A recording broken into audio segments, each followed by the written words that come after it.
ODRAF boat दुर्घटना रे OTV सांबादिकों अकाल वियोग। कटक मुंडली ब्यारेज निकट में फसी रही दंता हाथी को उद्धार बेले अघटन घटी। ओड्राफ टीम रो बोट ओलटि पड़ी।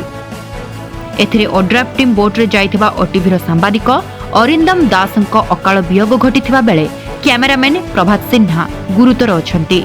सेपटे जड़े ओड्राफ टीम सदस्य निखोज अछंती। सूचना अनुसार आज सकाळु आठगड़ पटु 17 टिकिया हाथी पोल महानदी पारी हेउथबा बेले 7टी हाथी भासी जाइथिले। गोटे छुआ हाथी सह 3टी हाथी मुंडली ब्रिज निकट में फसी रही। आउ 4टी हाथी महानदी रे भासी भासी आठगड़ रेंज रो नुआ शासन गाँ निकट में लगिछंती।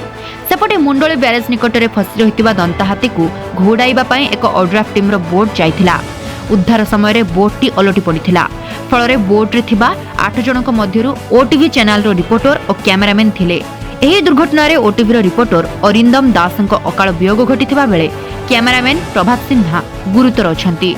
उद्धार करा जायथिबा 4 जनक मेडिकल को निया जाउछि। अन्य जणे एबे भी निखोज अछंती। सेपटे दंता हाथी को उद्धार पई वन विभाग, अग्निशम बाहिनी और पुलिस रो मिलित उद्यम रे ऑपरेशन गजराज चलीछि। पानी भितरु हाथी को उद्धार करबा पई लागिछंती वन विभाग रो 25 जण कर्मचारी।